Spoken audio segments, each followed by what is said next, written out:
The daily ಬ್ರೀಫ್ನ ಇವತ್ತಿನ ಎಪಿಸೋಡಲ್ಲಿ interesting ಆಗಿರುವಂತಹ ವಿಷಯಗಳ ಬಗ್ಗೆ ನಾವು ಮಾತಾಡೋಣ.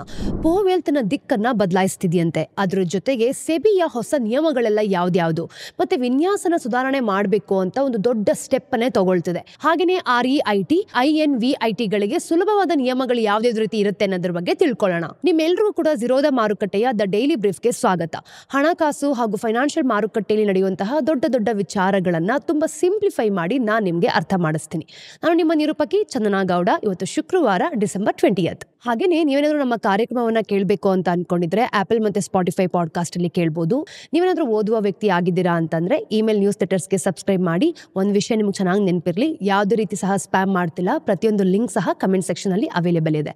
ಬನ್ನಿ ಕಾರ್ಯಕ್ರಮವನ್ನ ಶುರು ಮಾಡೋಣ. ಪೋವೆಲ್ತ್ನ ದಿಕ್ಕನ್ನ ಬದಲಾಯಿಸ್ತದೆ. ನಿಮಗೆ ಗೊತ್ತಾ, ಫೆಡ್ ರೇಟ್ಸ್ ಅನ್ನ ನಾವು ನೋಡಿದಾಗ 0.25% ಇಂದ ರೆಡ್ಯೂಸ್ ಆಗಿ 4.25% -4.5%ಗೆ ತಗೊಂಡ್ ಬಂತು. ಇದು ಅವ್ರನ್ನ ಮೂರನೇ ನಿರಂತರ ರೇಟ್ಸ್ ಕಡಿಮೆ ಆಗಿರೋದು ಅಂತ ಹೇಳ್ಬೋದು.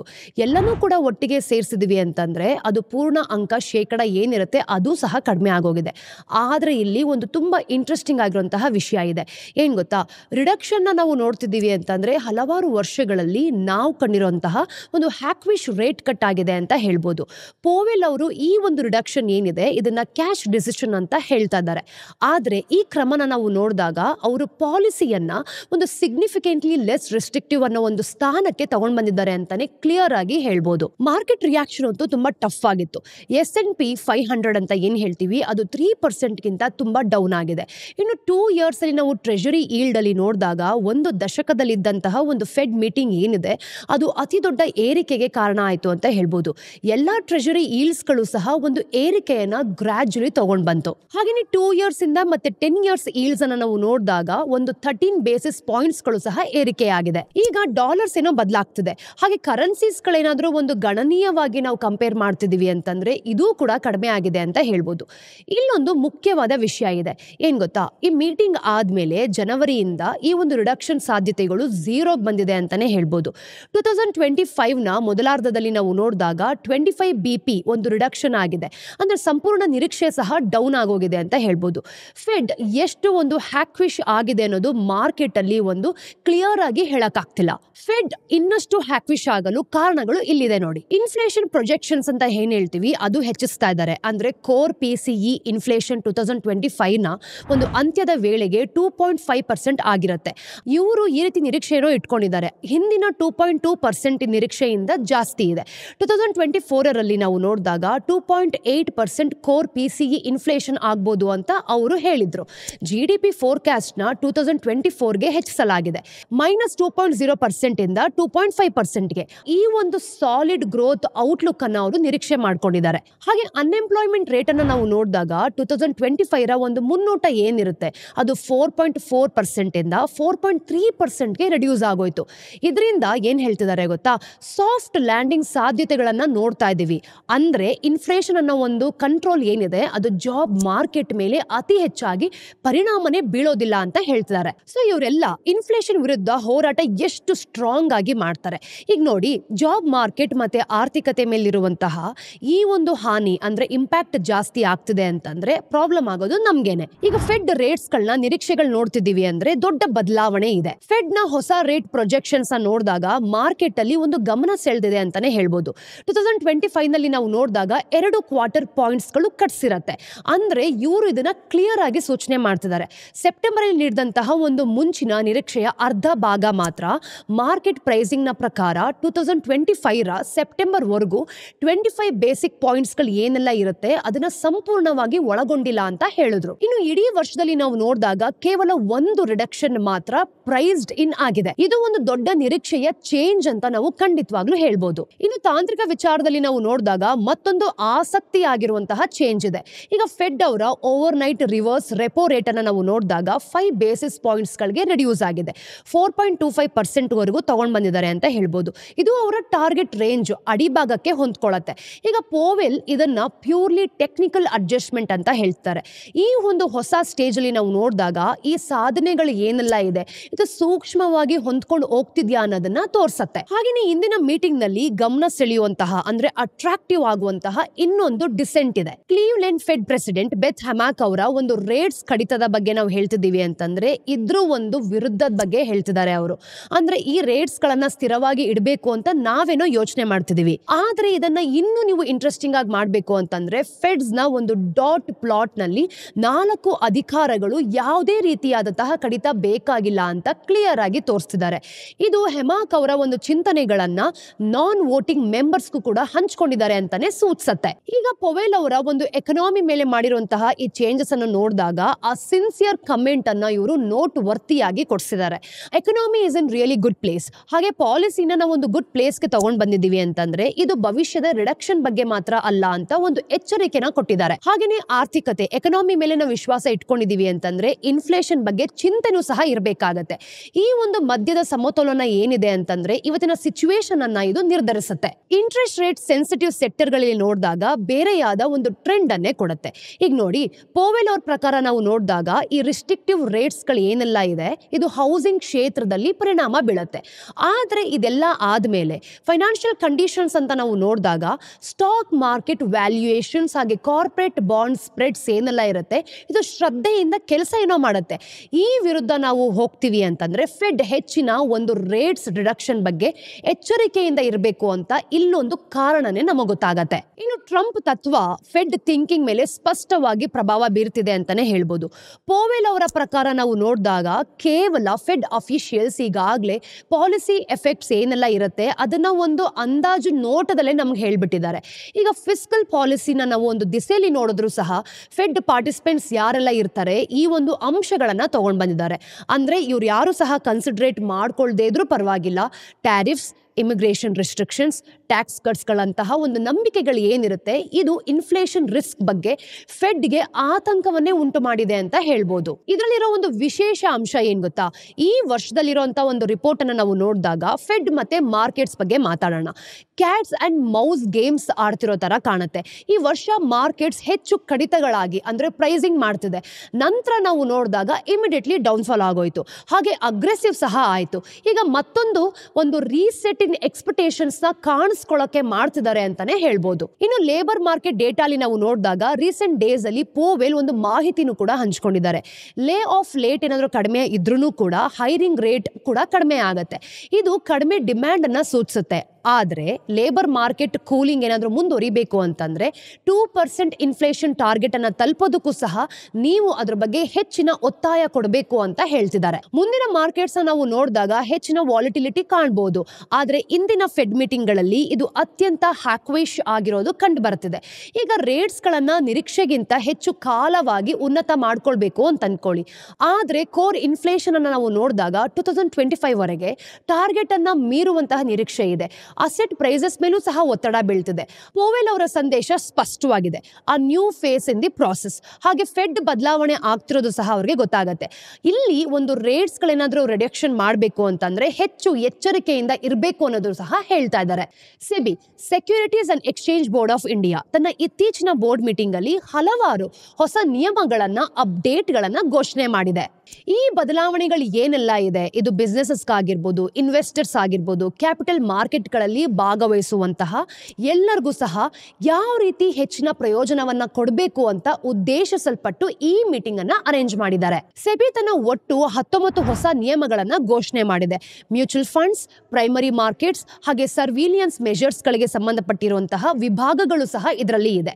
ಆದ್ರೆ ನಿಮ್ಗಾಗಿ ನಾನೊಂದು 4 ಪ್ರಮುಖ ಅಪ್ಡೇಟ್ ಗಳ ಬಗ್ಗೆ ಮಾತ್ರ ಚರ್ಚೆ ಮಾಡ್ತೀನಿ. ನಾವೆಲ್ಲರೂ ಕೂಡ ಗಮನಿಸಬೇಕಾಗಿರುವಂತಹ ಒಂದು ವಿಷಯ ಇದೆ. ಇದ್ಯಾವುದೋ ಹೊಸ ಬದಲಾವಣೆಗಳಲ್ಲ, ಆದ್ರೆ ಈ ನಿಯಮಗಳ ಹಿಂದೆ ಸೆಬಿ ಕನ್ಸಲ್ಟೇಷನ್ ಪೇಪರ್ಸ್ ಗಳಲ್ಲಿ ಕೂಡ ಕಾಣಿಸ್ಕೊಂಡಿದೆ. ಜನರ ಒಂದು ರೆಸ್ಪಾನ್ಸ್ ಅನ್ನ ನೋಡ್ಕೊಂಡು ಈಗ ಅವರು ರೆಗ್ಯುಲೇಷನ್ಸ್ ಗಳನ್ನ ಯಾವ ರೀತಿ ಚೇಂಜ್ ಮಾಡಬಹುದು ಅನ್ನೋದ್ರ ಬಗ್ಗೆ ಘೋಷಣೆಯಲ್ಲಿ ವಿಶೇಷತೆವಾಗಿ ಹೇಳಿದ್ದಾರೆ. Number 1, SME IPO frame work ನ ಅಪ್ಡೇಟ್ ಗಳ ಬಗ್ಗೆ ನೋಡ್ತಿದ್ದೀವಿ. ಈಗ SME ಪ್ಲಾಟ್ಫಾರ್ಮ್ 2008 ರಲ್ಲಿ ಆರಂಭಗೊಂಡು ಅಂತ ನಮ್ಮೆಲ್ರಿಗೂ ಗೊತ್ತಿದೆ. ಸಣ್ಣ ಬಿಸ್ನೆಸ್ ಗಳನ್ನ ಸುಲಭವಾಗಿ ಹಣ ಸಂಗ್ರಹಿಸಬೇಕು ಬೆಳೆಸಬೇಕಾದ್ರೆ ಯಾವ ರೀತಿ ಸಹಾಯ ಮಾಡಬೇಕು ಅಂತ ಇದು ಹೇಳ್ಕೊಡತ್ತೆ. ಈಗಾಗಲೇ 745 ಕಂಪನಿಗಳು ಇದರಿಂದ ಪ್ರಯೋಜನ ಪಡೆದುಕೊಂಡಿದೆ. ಹಾಗೆ ಒಟ್ಟು 2 ಲಕ್ಷ ಕೋಟಿ ಸಹ ಮಾರುಕಟ್ಟೆಯಲ್ಲಿ ಒಂದು ವ್ಯಾಲ್ಯೂನ ತಗೊಂಡ್ ಬಂದ್ ಕೊಟ್ಟಿದೆ. ಆದ್ರೆ ಈ ಬೆಳವಣಿಗೆ ಎಲ್ಲ ಕೆಲವು ದೊಡ್ಡ ಸಮಸ್ಯೆಗಳನ್ನ ಬಹಿರಂಗ ಪಡಿಸ್ತಿದೆ. ಕೆಲವು IPOಗಳಲ್ಲಿ ಅತಿಯಾದ ಡಿಮ್ಯಾಂಡ್, ಫಾರ್ ಎಕ್ಸಾಂಪಲ್ ಕೇವಲ 2 ಯಮಹಾ ಶೋರೂಮ್ಗಳಲ್ಲಿದ್ದಂತಹ SME ಒಂದು 400x ಡಿಮ್ಯಾಂಡ್ ಗಳನ್ನ ತಗೊಂಡ್ ಬಂದಿದೆ. ಈಗ ಫಂಡ್ಸ್ ನ ಮಿಸ್ಯೂಸ್ ಅಂತ ಅನ್ಕೊಳ್ಳಿ. IPO ಹಣವನ್ನ ಬೇರೆದಕ್ಕೆ ಬಳಸ್ಕೊಳತ್ತೆ. ಹಾಗೆ ಸ್ಪೆಕ್ಯುಲೇಟಿವ್ ರಿಟೇಲ್ ಇನ್ವೆಸ್ಟಿಂಗ್, ಈಗ ಸಣ್ಣ ಇನ್ವೆಸ್ಟರ್ಸ್ ಗಳು ಯಾರೆಲ್ಲ ಇರ್ತಾರೆ ಅವರಿಂದ ತುಂಬಾ ಡೇಂಜರಸ್ ಆಗಿರುವಂತಹ ಇನ್ವೆಸ್ಟ್ಮೆಂಟ್ ಪಟ್ಟಿಯನ್ನ ಮಾಡ್ಕೊಂಡಿರ್ತಾರೆ, ಅಂದ್ರೆ ಲಿಸ್ಟ್ ಮಾಡ್ಕೊಂಡಿರ್ತಾರೆ. ಅದಾದ್ಮೇಲೆ ಪೂರ್ ಲಿಕ್ವಿಡಿಟಿ ಸ್ಟಾರ್ಟ್ ಆಗೋಗತ್ತೆ. ಸೆಬಿ ಈ ಎಲ್ಲಾ ಸಮಸ್ಯೆಗಳನ್ನ ಸರಿಪಡಿಸಬೇಕು ಅಂತಾನೆ ಹೊಸ ನಿಯಮಗಳನ್ನ ಪರಿಚಯಿಸಿದೆ. ಪ್ರಾಫಿಟಬಿಲಿಟಿ ರಿಕ್ವೈರ್ಮೆಂಟ್ ಫಾರ್ IPOs ಅಂದ್ರೆ SMEಗೆ ಸಂಬಂಧಪಟ್ಟಂತಹ ಒಂದು IPOಗೆ ಅರ್ಹತೆ ಇರುತ್ತೆ ಅಂತ ಅನ್ಕೊಳ್ಳಿ. ಕಳೆದ 3 ಆರ್ಥಿಕ ವರ್ಷಗಳಲ್ಲಿ 2 ವರ್ಷಗಳಿಗಾದ್ರೂ ಕೂಡ ಕನಿಷ್ಠ 1 ಕೋಟಿ ಆಪರೇಟಿಂಗ್ ಪ್ರಾಫಿಟ್ ಅಂದ್ರೆ EBITDA ಇರಬೇಕು. ಇದು ಸ್ಥಿರ ಬಿಸ್ನೆಸ್ಗೆ ಮಾತ್ರ ಹಣ ಸಂಗ್ರಹಿಸೋದಕ್ಕೆ ಒಂದು ಆಪರ್ಚುನಿಟಿ ಕೊಡತ್ತೆ ಅಂತಾನೆ ಹೇಳ್ಬೋದು. ರೂಲ್ಸ್ ರಿಗಾರ್ಡಿಂಗ್ IPO ಪ್ರೊಸೀಡ್ಸ್, ಈಗ SME ಏನ್ ಮಾಡುತ್ತೆ ಗೊತ್ತಾ, ಹಣವನ್ನ ಜನರಲ್ ಕಾರ್ಪೊರೇಟ್ ಪರ್ಪಸ್ GCP ಅಂತ ಏನ್ ಹೇಳ್ತೀವಿ ಅದಕ್ಕೆ ಸ್ಪಷ್ಟವಾಗಿರೋ ಲೇಬಲ್ಸ್ ಗಳನ್ನ ಬಳಸೋದಕ್ಕೆ ಸಾಧ್ಯನೇ ಇಲ್ಲ ಅಂತ ಹೇಳತ್ತೆ. ಈಗ GCPಗೆ ಹಣ ಏನಿಲ್ಲ ಅಂತಂದ್ರೂ 15% ಅಥವಾ 10 ಕೋಟಿ ಯಾವುದು ಕಡಿಮೆ ಆಗಿರುತ್ತೋ ಅದಕ್ಕೆ ಮಾತ್ರ ಬಳಸಬೇಕು. IPO ಹಣಗಳನ್ನ ನಾವು ನೋಡ್ತಿದೀವಿ ಅಂತಂದ್ರೆ ಪ್ರಮೋಟರ್ಸ್ ಅಥವಾ ಅದಕ್ಕೆ ಸಂಬಂಧಪಟ್ಟಿರುವಂತಹ ಪಕ್ಷಗಳೆಲ್ಲ ಏನಿದೆ ಇದನ್ನ ಸಾಲ ತೀರಿಸಬೇಕಾದ್ರೆ ಬಳಸೋದಕ್ಕೆ ಅವಕಾಶನೇ ಇಲ್ಲ. Selling share holders restrictions, SME IPOಗಳಲ್ಲಿ ನಾವು ನೋಡಿದಾಗ ಸೆಲ್ಲಿಂಗ್ ಶೇರ್ ಹೋಲ್ಡರ್ಸ್ ಅಂದ್ರೆ ತಮ್ಮ ಹಂಚಿಕೆಗಳು ಏನೆಲ್ಲ ಇರುತ್ತೆ ಇದನ್ನು 50%ಗಿಂತ ಹೆಚ್ಚಾಗಿ ಮಾರಾಟ ಮಾಡೋದಕ್ಕೆ ಸಾಧ್ಯನೇ ಇಲ್ಲ. ಇದು ಇಶ್ಯೂ ಸೈಜ್ ನ 20%ಗಿಂತ ಜಾಸ್ತಿ ಆಗಬಾರ್ದು ಅಂತ ಕ್ಲಿಯರ್ ಆಗಿ ಹೇಳಿದ್ದಾರೆ. Reduced promoter share lock in, ಈಗ ಪ್ರಮೋಟರ್ಸ್ ಯಾರೆಲ್ಲ ಇರ್ತಾರೆ ಅವರು ಹೆಚ್ಚುವರಿ ಹಂಚಿಕೆಗಳನ್ನ 2 ಹಂತಗಳಲ್ಲಿ ಮಾತ್ರ ಮಾರಬಹುದು. 50% ಹಂಚಿಕೆ 1 ವರ್ಷದ ನಂತರ, ಉಳಿದಿದ್ದೆಲ್ಲ 2 ವರ್ಷದ ನಂತರ ಅಂತ ಕ್ಲಿಯರ್ ಆಗಿ ಹೇಳಿದ್ದಾರೆ. DRHP ಪಬ್ಲಿಕ್ ಕಮೆಂಟ್ಸ್, ಪ್ರತಿದಿನಕ್ಕೆ ಏನಿಲ್ಲ ಅಂತಂದ್ರು ಈ ಡ್ರಾಫ್ಟ್ ರೆಡ್ ಹೇರಿಂಗ್ ಪ್ರಾಸ್ಪೆಕ್ಟ್ಸ್ ಅಂತ ಏನ್ ಹೇಳ್ತೀವಿ DRHP ಅಂದ್ರೆ 21 ದಿನಗಳ ಕಾಲ ಸಾರ್ವಜನಿಕ ಪ್ರತಿಕ್ರಿಯೆಯಾಗಿ ನೋಡಿದಾಗ ಇದನ್ನ ನೀವು ಓಪನ್ ಮಾಡಬಹುದು. ಇದರಿಂದ ಇನ್ವೆಸ್ಟರ್ಸ್ಗೆ IPO ಬಗ್ಗೆ ಒಂದು ಚರ್ಚೆ ಮಾಡುವಂತಹ ಅವಕಾಶ ಸಿಗತ್ತೆ. ಸೊ ಇದೆಲ್ಲ ಮಾಡೋದ್ರಿಂದ ಏನಾಗುತ್ತೆ ಗೊತ್ತಾ, ಸ್ಕ್ಯಾಮ್ಸ್ ಆಗೋದನ್ನ ತಡಿಬಹುದು. No mandatory migration to main board, SMEಗಳು ತಮ್ಮ ಹಣವನ್ನ ಮೇನ್ ಬೋರ್ಡ್ಗೆ ಹಾರಿಸದೆ ಸಂಗ್ರಹಿಸಬೇಕು ಅಂತ ಹೇಳ್ತಿದ್ದಾರೆ. ಪ್ರೊವೈಡೆಡ್ ಅವರು ಕಾರ್ಪೊರೇಟ್ ಗವರ್ನೆನ್ಸ್ ಸ್ಟ್ಯಾಂಡರ್ಡ್ಸ್ ಗಳು ಏನೆಲ್ಲ ಇರುತ್ತೆ ಅದನ್ನು ಕೂಡ ಪೂರೈಸಬೇಕು.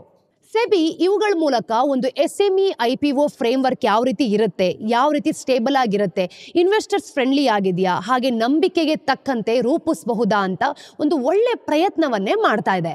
ಮರ್ಚೆಂಟ್ ಬ್ಯಾಂಕರ್ಸ್ಗೆ ಹೊಸ ನಿಯಮಗಳು ಕೂಡ ಬಂದಿದೆ. ಈಗ ಮರ್ಚೆಂಟ್ ಬ್ಯಾಂಕರ್ಸ್ ನ ತಗೊಳ್ಳಿ, ಕಂಪನಿಗಳಿಗೆ ಬಾಂಡ್ಸ್ ಆಗಿರ್ಬೋದು ಅಥವಾ ಶೇರ್ಸ್ ಆಗಿರ್ಬೋದು ಮಾರಾಟ ಮಾಡೋದ್ರ ಮುಖಾಂತರ ಹಣವನ್ನ ಸಂಗ್ರಹಣೆ ಮಾಡಬೇಕು ಅಂತಂದ್ರೆ ಇವರು ಸಹಾಯ ಮಾಡ್ತಾರೆ.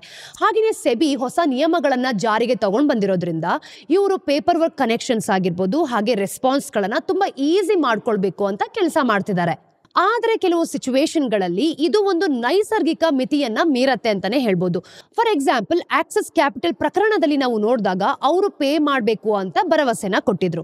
ಆದ್ರೆ ಇದು ಮರ್ಚೆಂಟ್ ಬ್ಯಾಂಕರ್ಸ್ಗೆ ಸಂಪೂರ್ಣವಾಗಿ ಅನುಮತಿ ಇರಲಿಲ್ಲ. ಜೊತೆಗೆ ಅವರು ಸ್ವತಂತ್ರವಾಗಿ ಕಾರ್ಯ ಮಾಡ್ತಿದ್ದಾರೆ ಅಂದ್ರೆ ಅವರೇ ಕೆಲಸ ಮಾಡ್ತಿದ್ದಾರೆ ಅಂತ ಕ್ಲಿಯರ್ ಆಗಿ ಹೇಳಿದ್ರು.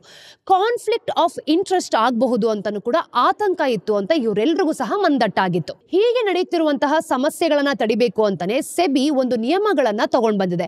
ಅದರಲ್ಲಿ ಪ್ರಮುಖ ಬದಲಾವಣೆಗಳು ಇಲ್ಲಿದೆ ನೋಡಿ. ರಿಸ್ಟ್ರಿಕ್ಷನ್ ಟು ಪರ್ಮಿಟೆಡ್ ಆಕ್ಟಿವಿಟೀಸ್, ಈಗ ಮರ್ಚೆಂಟ್ ಬ್ಯಾಂಕರ್ಸ್ಗಳು ಅಂದ್ರೆ ಬ್ಯಾಂಕರ್ಸ್ಗಳಾಗಿರ್ಬೋದು ಮತ್ತೆ ಸಾರ್ವಜನಿಕ ಹಣಕಾಸು ಸಂಸ್ಥೆಗಳು ಇದನ್ನ ಬಿಟ್ಟು ಇನ್ನು ಮುಂದೆ ಕೇವಲ ಸೆಬಿ ಅಪ್ರೂವ್ಡ್ ಆಕ್ಟಿವಿಟೀಸ್ಗಳು ಅಷ್ಟೇ ದುಡ್ಡನ್ನ ನಿರ್ವಹಿಸಬೇಕು. ಉದಾಹರಣೆಗೆ IPO management under writing M&A ಅಡ್ವೈಸರಿನ ನಾವು ನೋಡಿದಾಗ ನಾನ್ ಕೋರ್ ಆಕ್ಟಿವಿಟೀಸ್ಗಳು ಏನೆಲ್ಲ ಇರುತ್ತೆ ಈಗ ನಾವು ಎಕ್ಸಾಂಪಲ್ ಮುಖಾಂತರ ನೋಡೋಣ. ಲೆಂಡಿಂಗ್ ಅಥವಾ ಮ್ಯೂಚುವಲ್ ಫಂಡ್ಸ್ ಅಂತಾನೆ ಅನ್ಕೊಳ್ಳಿ, ಇವರಿಬ್ಬರಿಗೂ ಸಹ ಬೇರೆ ಸಂಸ್ಥೆಗಳಾಗಿ 2 ವರ್ಷಗಳಲ್ಲಿ ಮಾತ್ರ ಡಿವೈಡ್ ಮಾಡಬೇಕು. ಇದರಿಂದ ಮರ್ಚೆಂಟ್ ಬ್ಯಾಂಕರ್ಸ್ಗೆ ತಮ್ಮದೇ ಆದಂತಹ ಒಂದು ಮುಖ್ಯ ಕೆಲಸದಲ್ಲಿ ಹೆಚ್ಚು ಅಟ್ರಾಕ್ಟಿವ್ ಆಗಿ ಹಾಗೂ ಗಮನ ಹರಿಸಬಹುದು. ಇದಕ್ಕೂ ಸಹ ಸಹಾಯ ಆಗತ್ತೆ. Handling conflict of interest. ಒಂದು ಮರ್ಚೆಂಟ್ ಬ್ಯಾಂಕರ್ಸ್ಗೆ ಕಂಪನಿಲಿ 0.1%ಗಿಂತ ಹೆಚ್ಚಿನ ಶೇರ್ ಏನಾದರೂ ಇದೆ ಅಂತಂದ್ರೆ ಅವರು ಆ ಕಂಪನಿಯ ಇಶ್ಯೂಗೆ ಲೀಡ್ ಮ್ಯಾನೇಜರ್ ಆಗೋದಕ್ಕೆ ಆಪರ್ಚುನಿಟಿನೇ ಸಿಗಲ್ಲ. ಆದ್ರೆ ಅವರು ಇಶ್ಯೂ ಮಾರ್ಕೆಟಿಂಗ್ ಅಲ್ಲಿ ಪಾರ್ಟಿಸಿಪೇಟ್ ಮಾಡಬಹುದು, ಲೀಡ್ ಮ್ಯಾನೇಜ್ ಮಾತ್ರ ಮಾಡಬಾರ್ದು. ಅಂದ್ರೆ ನೀವೇನಾದ್ರೂ ಮರ್ಚೆಂಟ್ ಬ್ಯಾಂಕರ್ಸ್ ಗಳಿರ್ತಾರೆ ಅಂತ ಅನ್ಕೊಳ್ಳಿ, ನಿರ್ವಹಣೆ ಮಾಡಬೇಕಾದ್ರೆ ಹೆಚ್ಚು ಸ್ವತಂತ್ರಗೊಳಿಸಲು ಸಹಾಯ ಮಾಡೋದಕ್ಕೆ ಇವರೊಂದು ಈಸಿ ಆಪರ್ಚುನಿಟಿ ಕೊಟ್ಟಿದ್ದಾರೆ. Categorisation of merchant bankers. Merchant ಬ್ಯಾಂಕರ್ಸ್ಗೆ ಈಗ 2 ವಿಭಾಗಗಳ ಪ್ರಕಾರ ವರ್ಗೀಕರಣ ಮಾಡಲಾಗ್ತಿದೆ. ಕ್ಯಾಟಗರಿ 1, ಕನಿಷ್ಠ 50 ಕೋಟಿ ನೆಟ್ವರ್ತ್ ಬೇಕು. ಈಗ ಮೇನ್ ಬೋರ್ಡ್ ಇಕ್ವಿಟಿ ಇಶ್ಯೂಸ್ ನಾವು ನೋಡಿದಾಗ ಎಲ್ಲಾ ರೀತಿಯ ಕೆಲಸಗಳನ್ನು ಸಹ ಇವರು ಮಾಡಬಹುದು. ಕ್ಯಾಟಗರಿ 2, ಕನಿಷ್ಠ 10 ಕೋಟಿ ನೆಟ್ವರ್ಕ್ ಬೇಕು. ಈಗ ಮೇನ್ ಬೋರ್ಡ್ ಇಕ್ವಿಟಿ ಇಶ್ಯೂಸ್ ಅನ್ನ ನೋಡಿದಾಗ ಇವರು ನಿರ್ವಹಿಸೋದಕ್ಕೆ ಅನುಮತಿನೇ ಇಲ್ಲ. Cap on underwriting merchant ಬ್ಯಾಂಕರ್ಸ್ಗಾಗಿ ಅಂಡರ್ ರೈಟಿಂಗ್ ಕೇವಲ ಅವರ ಒಂದು ಲಿಕ್ವಿಡ್ ನೆಟ್ ವರ್ತ್ ಏನೆಲ್ಲ ಇರುತ್ತೆ ಇದು 20 ಪಟ್ಟು ಮಾತ್ರ ಇರಬೇಕು. ಇದನ್ನೆಲ್ಲ ನೋಡಿದ್ರೆ ಅತಿಯಾದ ಅಪಾಯಗಳನ್ನ ತಡಿಬೇಕು ಅಂತಾನೆ ಸಹಾಯ ಮಾಡ್ತಿದ್ದಾರೆ ಅಂತ ಗೊತ್ತಾಗತ್ತೆ ಅಲ್ವಾ. ಈ ಒಂದು ಹೊಸ ನಿಯಮಗಳಿಂದ ಮರ್ಚೆಂಟ್ ಬ್ಯಾಂಕರ್ಸ್ ಯಾರೆಲ್ಲ ಇದ್ದಾರೆ ಅವ್ರು ಹೆಚ್ಚು ಪ್ರಾಮಾಣಿಕವಾಗಿ ಹಾಗೇನೆ ಒಂದು ಇನ್ವೆಸ್ಟರ್ ಫ್ರೆಂಡ್ಲಿ ರೀತಿಯಲ್ಲಿ ಕಾರ್ಯನಿರ್ವಹಿಸಬೇಕು ಅಂತ ಪ್ರೇರಣೆ ಆಗುತ್ತೆ ಅಂದ್ರೆ ಖಂಡಿತವಾಗೂ ತಪ್ಪಾಗಲ್ಲ. REITs ಮತ್ತೆ INVITsಗೆ ಒಂದು ಸುಲಭ ನಿಯಮಗಳನ್ನೇ ತಗೊಂಡ್ ಬರ್ತಿದೆ. ಸೆಬಿ ಹೊಸ ನಿಯಮಗಳನ್ನ ರಿಯಲ್ ಎಸ್ಟೇಟ್ ಇನ್ವೆಸ್ಟ್ಮೆಂಟ್ ಟ್ರಸ್ಟ್ ಅಂದ್ರೆ REITs ಅಂತ ಹೇಳ್ತೀವಿ, ಹಾಗೆ ಇನ್ಫ್ರಾಸ್ಟ್ರಕ್ಚರ್ ಇನ್ವೆಸ್ಟ್ಮೆಂಟ್ ಟ್ರಸ್ಟ್ INVITs ಅಂತ ಹೇಳ್ತೀವಿ. ಇದನ್ನ ಹತೋಟಿಲಿ ಇಟ್ಕೋಬೇಕು ಅಂತಾನೆ, ಹಾಗೆ ಡಿಸಿಪ್ಲಿನ್ ಜಾಸ್ತಿ ಆಗ್ಬೇಕು, ಹಾಗೆ ಒಂದು ಹಣಕಾಸಿನ ಚುರುಕುತನ ಏನಿರುತ್ತೆ ಇದನ್ನ ಸುಲಭ ಮಾಡಬೇಕು ಅಂತ ಉದ್ದೇಶವಾಗಿ ಇಟ್ಕೊಂಡು ಕೆಲವು ಪ್ರಮುಖ ಚೇಂಜಸ್ ಗಳನ್ನ ತಗೊಂಡ್ ಬಂದಿದೆ. ಸ್ಪಾನ್ಸರ್ಸ್ ಯೂನಿಟ್ ಟ್ರಾನ್ಸ್ಫರ್ಸ್ಗೆ ಒಂದು ಸ್ವಾತಂತ್ರ್ಯ ಸಿಕ್ಕಿದೆ ಅಂತಾನೆ ಹೇಳ್ಬೋದು. REITs ಮತ್ತೆ INVITsಗೆ ಸ್ಪಾನ್ಸರ್ಸ್ ಎಲ್ಲ ಯಾರೆಲ್ಲ ಇರ್ತಾರೆ ಅವರೊಂದು ಯೂನಿಟ್ಸ್ ಗಳನ್ನ ಕಡ್ಡಾಯವಾಗಿ ಇಟ್ಕೊಂಡಿರ್ತಾರೆ. ಅದನ್ನ ಲಾಕ್ ಇನ್ ಪೀರಿಯಡ್ ಅಂತ ಹೇಳ್ತೀವಿ. ಇವರು ಅದನ್ನ ಒಂದು ಬದ್ಧತೆಯಾಗಿ ತೋರಿಸ್ತಿದ್ದಾರೆ. ಈಗ ಈ ಯೂನಿಟ್ಸ್ ಯಾವ್ದೆಲ್ಲ ಇರುತ್ತೆ ತಮ್ಮದೇ ಆದಂತಹ ಒಂದು ಗ್ರೂಪ್ ಅಲ್ಲಿ ಟ್ರಾನ್ಸ್ಫರ್ ಮಾಡ್ಕೊಳ್ಳೋದಕ್ಕೆ ಅವಕಾಶ ಇರುತ್ತೆ. ಇದರಿಂದ ಅವರು ತಮ್ಮ ಒಂದು ಇನ್ವೆಸ್ಟ್ಮೆಂಟ್ ಗಳು ಏನೆಲ್ಲ ಇರುತ್ತೆ ಅದನ್ನ ಒಳಗೆ ನಿರ್ವಹಿಸ್ಕೊಳ್ಬಹುದು. ಆದ್ರೆ ತಮ್ಮ ಸ್ಕಿನ್ ಇಂದ ಗೇಮ್ ಅನ್ನು ಕೂಡ ಇವರು ಉಳಿಸ್ಕೊಳ್ತಾರೆ. ಡೆರಿವೇಟಿವ್ಸ್ ಮೂಲಕ ಹೆಡ್ಜಿಂಗ್. REITs ಮತ್ತೆ INVITs ನಾವು ಇಂಟ್ರೆಸ್ಟ್ ರೇಟ್ ಡೆರಿವೇಟಿವ್ಸ್ ನ ನೋಡಿದಾಗ ಇದನ್ನ ಬಳಸ್ಕೊಂಡು ಸಾಲದ ಬಡ್ಡಿ ದರ ಏರಿಕೆಗಳೆಲ್ಲ ಏನಿರುತ್ತೆ ಇದನ್ನ ತಡೆಗಟ್ಟಬೇಕು ಅಂತಾನೆ ಇವರು ಪ್ರಯತ್ನನ ಪಡ್ತಿದ್ದಾರೆ. ಇದು ಇವತ್ತಿನ ಹಾಗೂ ಭವಿಷ್ಯದ ಸಾಲದ ಬಡ್ಡಿ ಏರಿಕೆಗೆ ಹಾನಿ ಆಗಬಾರದು ಅಂತ ತಡೆಯೋದಕ್ಕೆ ಸಹಾಯ ಮಾಡ್ತಿದೆ. ಈ ಒಂದು ರಿಸ್ಕ್ ಮ್ಯಾನೇಜ್ಮೆಂಟ್ ಟೂಲ್ಗೆ ಇಲ್ಲಿವರೆಗೂ ಕೂಡ ಇದು ಲಭ್ಯವಿರಲಿಲ್ಲ. ಈಗ ಅನ್ಲಿಸ್ಟೆಡ್ ಇಕ್ವಿಟಿ ಬಗ್ಗೆ ಒಂದು ಇನ್ವೆಸ್ಟ್ಮೆಂಟ್ ಹೇಳ್ತಿದೀವಿ ಅಂತಂದ್ರೆ REITs ಮತ್ತೆ INVITs ಈಗ ಒಂದು ಅನ್ಲಿಸ್ಟೆಡ್ ಕಂಪನೀಸ್ ಗಳಲ್ಲೂ ಸಹ ಹೂಡಿಕೆ ಮಾಡಬೇಕು ಅಂತ ಮುಂದೆ ಬರ್ತಿದ್ದಾರೆ. ಆದ್ರೆ ಈ ಕಂಪನಿಗಳು ಪ್ರಾಪರ್ಟಿ ಮ್ಯಾನೇಜ್ಮೆಂಟ್ ಮೇಂಟೆನೆನ್ಸ್ ಅಥವಾ REIT INVIT ಅಂತ ಏನ್ ಹೇಳ್ತೀವಿ ಇದಕ್ಕೆ ಡೈರೆಕ್ಟ್ ಆಗಿ ಸೇವೆ ಕೊಡಬೇಕು ಅಂತಾನೂ ಕೂಡ ಹೇಳ್ತಿದ್ದಾರೆ. Safe liquid fund investment. ಉಳಿದ ಹಣಗಳು ಯಾವ್ದೆಲ್ಲ ಇರುತ್ತೆ ಈಗ ಅದನ್ನ ಸುರಕ್ಷಿತವಾಗಿ ಇಡಬೇಕು ಅಂತ ಲಿಕ್ವಿಡ್ ಮ್ಯೂಚುವಲ್ ಫಂಡ್ಸ್ ಗಳಲ್ಲಿ ಇಡಬಹುದು. ಇದು ಲೀಸ್ಟ್ ಕ್ರೆಡಿಟ್ ರಿಸ್ಕ್ ಅನ್ನು ಕೂಡ ಹೊಂದಿರುತ್ತೆ. ಇದು ಹಣಕಾಸಿನ ಭದ್ರತೆಯನ್ನ ಹಾಗೂ ಸ್ಥಿರತೆಯನ್ನ ಕೂಡ ತುಂಬಾ ಖಚಿತಗೊಳಿಸುತ್ತೆ ಅಂತ ನಮ್ಗೆ ಈ ಪಿಕ್ಚರ್ ಅಲ್ಲೇ ಗೊತ್ತಾಗ್ತಾ ಇದೆ. ಮ್ಯೂಚುವಲ್ ಫಂಡ್ಸ್ ಮತ್ತೆ NFOಗೆ ಸಂಬಂಧಪಟ್ಟಿರುವಂತಹ ಹೊಸ ನಿಯಮಗಳು ಏನಿದೆ ಸೆಬಿ ಹೊಸ ನ್ಯೂ ಫಂಡ್ ಆಫರ್ಸ್ ಅಂತ ಹೇಳ್ತೀವಿ. ಮ್ಯೂಚುವಲ್ ಫಂಡ್ಸ್ ಮೇಲೆ ಇರುವಂತಹ ನಿಯಮಗಳ ಮೂಲಕ ಈ ಫಂಡ್ ಡೆಪ್ಲಾಯ್ಮೆಂಟ್ ಹಾಗೆ ಮಿಸ್ ಸೆಲ್ಲಿಂಗ್ ಅನ್ನ ತಡಿಬೇಕು ಅಂತ ಒಂದು ಹೆಜ್ಜೆ ಮುಂದೆ ಹಾಕಿದೆ ಅಂತಾನೆ ಹೇಳ್ಬೋದು. ಕಳೆದ ಬುಲ್ ಮಾರ್ಕೆಟ್ ನಲ್ಲಿ NFOs ಗಳು ಕೂಡ ಒಂದು ಹೆಚ್ಚು ಜನಪ್ರಿಯ ಆಯಿತು. ಆದ್ರೆ ಇದು ಮಿಸ್ ಸೆಲ್ಲಿಂಗ್ ಮಾಡುವಂತಹ ಒಂದು ಬಾಗಿಲಿಗೆ ಆಪರ್ಚುನಿಟಿ ಕೊಡ್ತು ಅಂತ ಹೇಳ್ಬೋದು. ಡಿಸ್ಟ್ರಿಬ್ಯೂಟರ್ಸ್ ಯಾರೆಲ್ಲ ಇರ್ತಾರೆ ಅವರು ಕಮಿಷನ್ಸ್ ಗಳಿಗಾಗಿನೇ ಕೆಲಸ ಮಾಡ್ತಿರ್ತಾರೆ. ಹಾಗೆ NFOs ಅಲ್ಲಿ ನಾವು ನೋಡಿದಾಗ ಇವರು ಇದನ್ನ ಹತ್ತಬೇಕು ಅಂತಾನೆ ಪ್ರೋತ್ಸಾಹ ಮಾಡ್ದಂಗಿತ್ತು. ಆದ್ರೆ ಇದು ಇನ್ವೆಸ್ಟರ್ ಸ್ಯೂಟಬಿಲಿಟಿ ಕುರಿತು ಗಮನ ಕೊಟ್ಟಿರ್ಲಿಲ್ಲ ಅನ್ನೋದು ನಮ್ಗೆ ಸೂಕ್ಷ್ಮವಾಗಿ ಗೊತ್ತಾಗ್ತಿದೆ ನೋಡಿ. ಈ ಎಲ್ಲಾ ಸಮಸ್ಯೆಗಳನ್ನ ಸರಿಪಡಿಸಬೇಕು ಅಂತಾನೆ ಸೆಬಿ ಹೊಸ ನಿಯಮಗಳನ್ನು ಕೂಡ ತಗೊಂಡ್ ಬಂದಿದೆ. 30-day deployment deadline from AMCs to NFOs. ಇದರ ಮೂಲಕ ಸಂಗ್ರಹಣೆ ಮಾಡಿರುವಂತಹ ಹಣ ಏನಿರುತ್ತೆ ಇದು 30 ದಿನಗಳಲ್ಲಿ ಸ್ಕೀಮ್ಸ್ ಅಸೆಟ್ ಅಲೋಕೇಶನ್ ಪ್ರಕಾರ ಹೂಡಿಕೆ ಮಾಡಬೇಕು ಅಂತ ಹೇಳ್ತಾ ಇದ್ದಾರೆ. ಇದು ಏನಾದ್ರೂ ಸಾಧ್ಯವಾಗಿಲ್ಲ ಅಂತಂದ್ರೆ ಇನ್ವೆಸ್ಟರ್ಸ್ ಗಳಿಗೆ ಈ ಎಕ್ಸಿಟ್ ಲೋಡ್ಸ್ ಗಳು ಏನೆಲ್ಲ ಇರುತ್ತೆ ಇದರಿಂದ ಹೊರಬರುವಂತಹ ಅವಕಾಶ ಕೊಡ್ಲೇಬೇಕು. ಇದರೊಂದಿಗೆ AMCsಗೆ ಅವರ ಒಂದು ಪ್ರಕಾರ ನಾವು ನೋಡಿದಾಗ 30 ದಿನಗಳಲ್ಲಿ ಇನ್ವೆಸ್ಟ್ ಮಾಡಬಹುದಾದಷ್ಟು ಹಣ ಏನಿರುತ್ತೆ ಅದನ್ನ ಮಾತ್ರ ಅವರು ಸಂಗ್ರಹಿಸಬೇಕು. ಮಿಸ್ ಸೆಲ್ಲಿಂಗ್ ನ ತಡಿಬೇಕು ಅಂತಾನೆ NFOs ನ ಪ್ರಾರಂಭ ಮಾಡಿದಾಗ ಡಿಸ್ಟ್ರಿಬ್ಯೂಟರ್ಸ್ ಹೆಚ್ಚಿನ ಪ್ರಮಾಣದಲ್ಲಿ ಕಮಿಷನ್ ಗಳಿಸಬೇಕು ಅಂತಾನೆ ಹಳೆಯ ಸ್ಕೀಮ್ಗಳಿಂದ ಹೊಸ ಸ್ಕೀಮ್ಗಳಿಗೆ ಕ್ಲೈಂಟ್ಸ್ ಅನ್ನ ಏನ್ ಮಾಡ್ತಾರೆ ಸ್ವಿಚ್ ಮಾಡಬೇಕು ಅಂತ ಒತ್ತಾಯ ಮಾಡ್ತಿದ್ರು. ಇದು ಇನ್ವೆಸ್ಟರ್ಸ್ ಗಳಿಗೆ ಹಾನಿ ಮಾಡ್ತಿತ್ತು ಕೂಡ. ಯಾಕೆ ಗೊತ್ತಾ, ನಿರ್ಧಾರಗಳು ಕಮಿಷನ್ಸ್ ಆಧಾರವಾಗಿರ್ತಿತ್ತು, ಕ್ಲೈಂಟ್ ಇಂಟ್ರೆಸ್ಟ್ ಆಧಾರವಾಗಿರ್ತಿರ್ಲಿಲ್ಲ. ಸೆಬಿ ಹೊಸ ನಿಯಮದ ಪ್ರಕಾರ ಈ ಸ್ವಿಚ್ ಟ್ರಾನ್ಸಾಕ್ಷನ್ಸ್ ನಾವು ನೋಡಿದಾಗ ಡಿಸ್ಟ್ರಿಬ್ಯೂಟರ್ಸ್ಗೆ 2 ಸ್ಕೀಮ್ಗಳಲ್ಲಿ ಕಡಿಮೆ ಕಮಿಷನ್ಸ್ ಸಿಗ್ತಾ ಇದೆ. ಇದು ಕ್ಲೈಂಟ್ಸ್ ಇಂಟ್ರೆಸ್ಟ್ ನ ಕಾಪಾಡೋದಕ್ಕೂ ಸಹಾಯ ಮಾಡ್ತಿದೆ ಅಂತಾನೆ ಹೇಳ್ಬೋದು. ಸೆಬಿ ನಿಯಮಗಳನ್ನ ನಾವು ನೋಡಿದಾಗ ಇನ್ವೆಸ್ಟ್ಮೆಂಟ್ ಯಾರೆಲ್ಲ ಮಾಡ್ತಾರೋ ಅವ್ರಿಗೊಂದು ಡಿಸಿಪ್ಲಿನ್ ಆಗಿರ್ಬೋದು, ಪಾರದರ್ಶಕತೆ ಆಗಿರ್ಬೋದು, ಟ್ರಾನ್ಸ್ಪರೆನ್ಸಿ ಅಂತ ಹೇಳ್ತೀವಿ, ಈ ಎಲ್ಲ ವ್ಯವಸ್ಥೆಗಳನ್ನು ಕೂಡ ಕ್ಲಿಯರ್ ಆಗಿ ಮಾಡಬೇಕು ಅಂತ ತೋರಿಸ್ತಿದೆ. ಸೊ ಸೆಬಿ ತಂದಿರುವಂತಹ ಈ ನಿಯಮಗಳಿಂದ ಇನ್ ಮುಂದೆ ಯಾರಾದ್ರೂ ಇನ್ವೆಸ್ಟ್ ಮಾಡ್ತಿದ್ದಾರೆ ಅಂತಂದ್ರೆ ಅವ್ರಿಗೆ ಖಂಡಿತವಾಗ್ಲೂ ಪ್ರಾಬ್ಲಮ್ ಆಗದಿರೋ ತರ ಸೆಬಿ ನೋಡ್ಕೊಳತ್ತೆ. ಇವತ್ತಿನ tidbits. Number 1, India's November trade deficits. ಭಾರತದ ನವೆಂಬರ್ ಟ್ರೇಡ್ ಡೆಫಿಸಿಟ್ಸ್ ನಾವು ನೋಡಿದಾಗ 37.84 ಬಿಲಿಯನ್ಗೆ ಹೆಚ್ಚಾಗಿದೆ ಅಂತಾನೆ ಹೇಳ್ಬೋದು. ಕಾರಣ ಏನ್ ಗೊತ್ತಾ? ಗೋಲ್ಡ್ ಇಂಪೋರ್ಟ್ ನಲ್ಲಿ 50 ಟನ್ಗಳಷ್ಟು ಡಬಲ್ ಕೌಂಟಿಂಗ್ ಆಗಿದೆ. ಆದ್ರೆ ಇಲ್ಲೊಂದು ತಪ್ಪು ನಡೆದಿದೆ ಅಂತ ಹೇಳ್ಬೋದು. ಪಾಲಿಸಿ ಕನ್ಸರ್ನ್ಸ್ ಸಹ ಜಾಸ್ತಿ ಮಾಡ್ತಿದೆ. ಈಗ ಫಿಸ್ಕಲ್ ಡಿಸಿಷನ್ಸ್ ಗಳನ್ನ ನಾವು ನೋಡಿದಾಗ ಇದು ತಪ್ಪಾದ್ರೆ ಜಾಸ್ತಿ ಪ್ರಭಾವಿತವಾಗಬಹುದು. ಹಾಗೆ ಅಕ್ಯುರೇಟ್ ಡೇಟಾ ಮತ್ತೆ ಪ್ರಾಪರ್ ಮಾನಿಟರಿಂಗ್ ಏನೆಲ್ಲ ಇರುತ್ತೆ ಇದನ್ನ ಕರೆಕ್ಟ್ ಆಗಿ ಮಾಡೋದ್ರಿಂದ ಆರ್ಥಿಕ ಒತ್ತಡಗಳನ್ನು ನಾವು ನೋಡಿದಾಗ ಇದು ಯಾವ ರೀತಿ ಪರಿಣಾಮ ಬೀಳ್ಬಹುದು ಅನ್ನೋದು ಕ್ಲಿಯರ್ ಆಗಿ ತೋರಿಸ್ತಾ ಇದೆ. ನಂಬರ್ 2, ವಾಲ್ ಸ್ಟ್ರೀಟ್ ಮಾರ್ಕೆಟ್ ಒಂದು ತೀವ್ರ ಡೌನ್ ಫಾಲ್ ಅನ್ನೇ ನೋಡ್ತಾ ಇದೆ. ಕಾರಣ ಏನ್ ಗೊತ್ತಾ? ಫೆಡ್ 2025 ನಲ್ಲಿ ಇದರ ಒಂದು ಕಡಿಮೆ ರೇಟ್ಸ್ ಕಟ್ಸ್ ಮಾಡಬೇಕು ಅಂತಾನೆ ತೀರ್ಮಾನ ಮಾಡಿದ್ದು. ಇದರಿಂದ ಆಗ್ತಿರುವಂತಹ ಪರಿಣಾಮ ಟ್ರೆಜರಿ ಈಲ್ಡ್ಸ್ ಗಳು ಜಾಸ್ತಿ ಆಗ್ತಿದೆ. ಹಾಗೆ ಡಾಲರ್ಸ್ ಶಕ್ತಿಯುತವಾಗ್ತಿದೆ ಅಂತಾನೆ ಹೇಳ್ಬೋದು. ಗೋಲ್ಡ್ ಪ್ರೈಸಸ್ ಸಹ ಕಡಿಮೆ ಆಗ್ತಿದೆ.